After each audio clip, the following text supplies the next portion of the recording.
schools in in the United States into schools to learn how to run the airplanes, the simulators. They came into the United States to run how to in different cities. Do you think their parents sent them here with their money? Do you think the parents saved up $280,000 so that they could go to airplane? Give me a break. Joke. They got in probably for free. No, actually, the Saudi government paid for them to be here.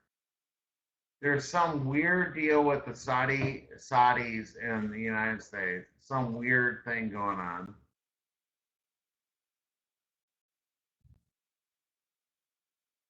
You don't think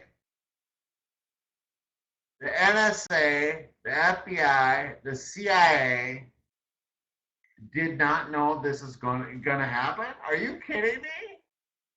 The FBI, all of the FBI, all of the CIA, all the NSA did not know this was not going to happen. Of course they knew it was going to happen.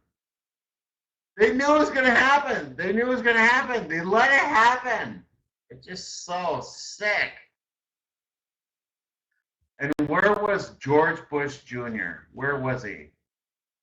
He was in Florida. Why was he in Florida? In Florida, because his brother was the governor of Florida, Jeb. And what was he doing? He was reading stories to a kindergarten. Give me a break. How obscure and ridiculous can you get than that? You can't get any more obscure than that. I'm going to read kindergarten class stories. Give me a break. And then in the state where your brother is governor, it's just so stupid and so fake, so dumb. And then it goes.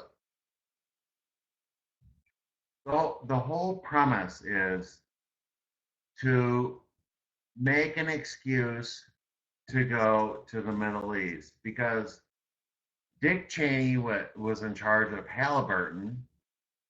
Halliburton does all of the military funding. All of the military funding. They do bombs, they do ships, they do everything. Tanks.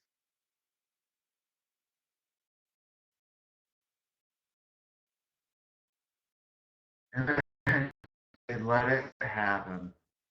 And then if you look close, there's a Secret Service person gone, whispered in his ear. He goes, "It happened." And then George Bush Jr. goes, "It's gonna happen." He goes, he's reading stories. He goes, "Secret Service." He goes, "It happened." Nodded his head, and he just looked back like, "Oh God." And then on top of that, they had everything wired.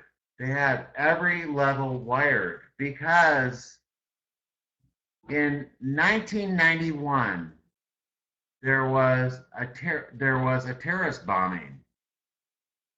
There was a van filled with bombs.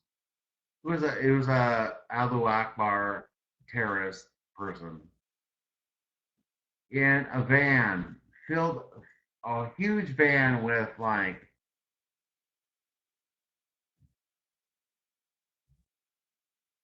whatever peroxide, whatever it was.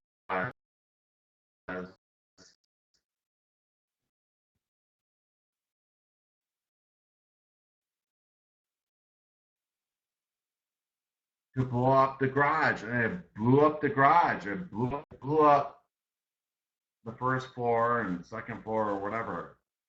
So here it is. So we have a van filled with everything, and it blew up the parking garage and then the first floor. It didn't do anything for the structure. It didn't do anything for the structure. Nothing. At the bottom base level, it didn't do anything. Just like, boom! It didn't do anything. Like, it didn't move. So ever since then, the government thought, well, wow, this is crazy. Like, wow, they're actually people gonna blow us up. So ever since then, they wired up everything. They wired it all up. They wired the whole, all 100 stories up. They wired it up with this, whatever you call it. It's called, what is it called? What is it called? What is it called? Whatever it's called.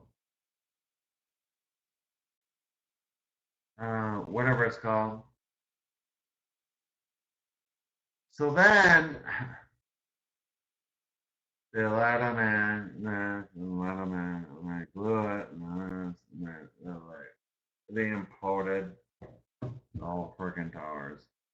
And then, can you imagine that? It'd be in the police, the firemen, all the police, firemen and police going up into the tower, trying to save the people. And they pulled the plug. The government pulled the plug on their own people.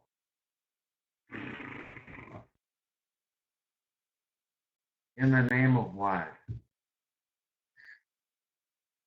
In the name of Dick Cheney's company, and in the name of George Bush Jr. getting back at Saddam Hussein because his daddy lost, because Saddam Hussein wanted to kill his daddy. And there's actually an interview that because Saddam tried to kill my daddy. There's actually an interview on that. Saddam tried to kill my daddy. So there you go.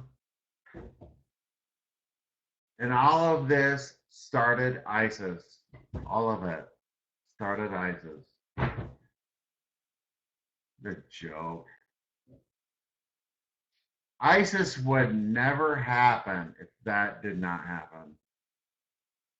If the United States government did not pull the plug on their own people, on their own tower, and then George Bush Jr., all right, we're going to get them back. We're going to get them back. And then every single person had a United States flag in their yard. Every single person. And there's one person, the house, the only one person voted against the war. It was a black woman from California named Maxine Waters. Maxine Waters, who takes a black person seriously? Not really. A woman seriously? Not really. Someone from California seriously? Not really. Her name was Maxine Waters. And the reason why she voted against it is because her dad was a big up black hardcore army guy. And he said, don't go to war. She was the only person to vote against it. There was like 500 votes. She was the only person to vote against it because her dad was actually in the army and he was a high up. That is Olympic. That is Olympic.